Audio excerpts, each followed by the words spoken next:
રામ નામ એટલું પવિત્ર છે દિવ્યેશભાઈ કે સપનામાં પણ રામ બોલાઈ જાય ને તો એની 3 પેઢીના જેટલા પણ પાપ હોય ને એ જ ક્ષણમાં બળીને ભસ્મ થઈ જાય સાહેબ.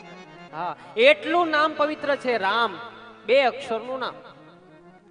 સપનામાં પણ કેટલું પવિત્ર છે. બધા બોલી શકે ને રામ, પણ તમારે ત્યાં લગ્ન હોય, દીકરા દીકરીનો હસ્તમેળાપ થતો હોય અને ગોર મહારાજ બોલે રામ બોલો ભાઈ રામ, તો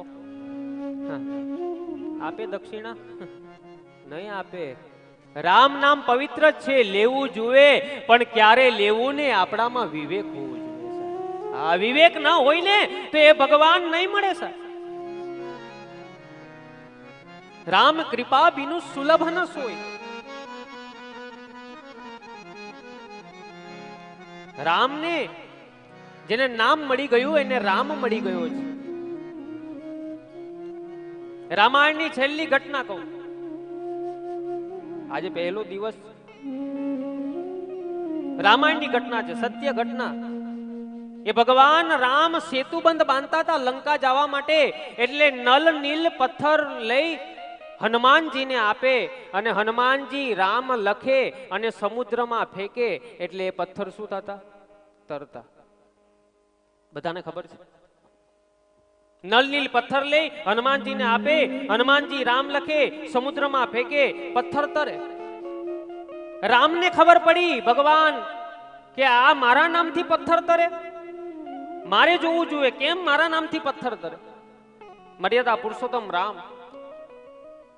પણ બધાની સામે તો અખતરો ન કરાય, એટલે ભગવાન રામ વિચાર કરે કે બધા સૂઈ જાય ને ત્યારે હું આ પ્રયોગ કરું. બધા સૂઈ ગયા.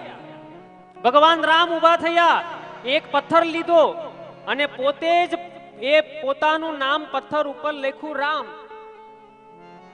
અને ભગવાને જાતે સમુદ્રમાં પથ્થર ફેંકો ને પથ્થર ડૂબી ગયો. વિચાર કરે ભગવાન રામ કે આ નલ નીલ પથ્થર ફેંકે, હનુમાનજી પથ્થર ફેંકે તો એ દરિયામાં તરે, અને મેં મારા જાતે નામ લખી અને પથ્થર સમુદ્રમાં નાખ્યો, ડૂબી ગયો. શું કામ?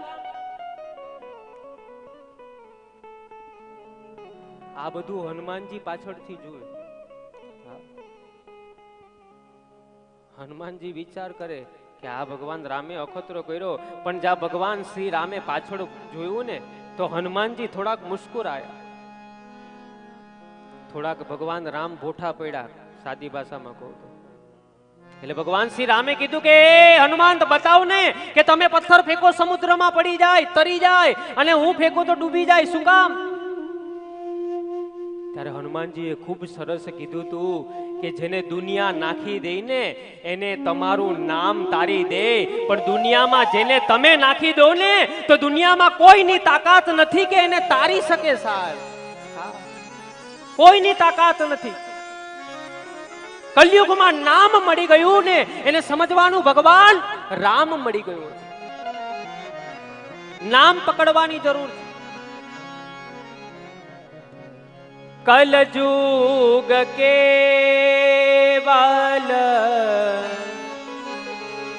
નામ આધારા.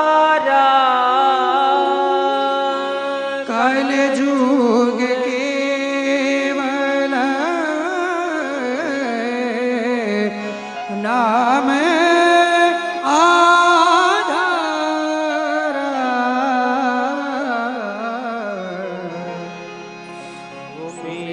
સુમીર નર ઉતરે ભવ પારા. સુમીર સુમીર કલયુગ કેવલ નામ આધારા.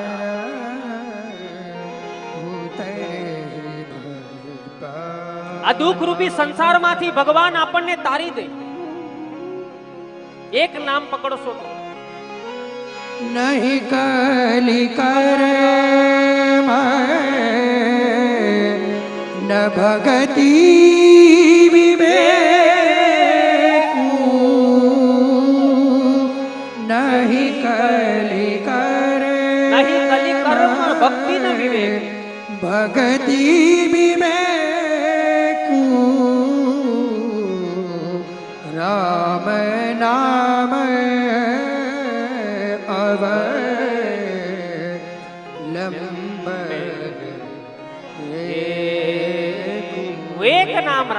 કહે છે એક નામ પકડી લો સાહેબ. આ દુઃખરૂપી સંસારમાંથી આપણે મંદિરે તો જાય, હા આપણી આજુબાજુ હોય મંદિર તો જાવું, ખાલી હોર્ન મારીને પીપ કરીને જતા રહ્યો ને એમ નહીં, હા બાજુમાં હોય તો જાવું, મંદિરે જવું. મંદિરે જાય ને ત્યાં જઈને આપણે ડાયા ડમરા થઈ જાય. હા ભગવાનના હાથે સામે હાથ ફેલાવે, હે ભગવાન મારું આ કર નાખજે, મારું આ કર નાખજે. હા પ્રાર્થના કરે, તમેવ માતા ચ પિતા તમેવ. ભાઈ નજર બૂટ ચપ્પલ બાજુ હોય કે લે તો નથી ગયું ને કોઈ.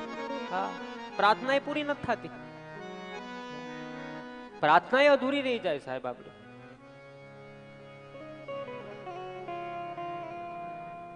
જેના જીવનમાં યુવાનીમાં ભક્તિ ન કરી હોય ને તો ઘટપણમાં કામ નહીં આવે સાહેબ.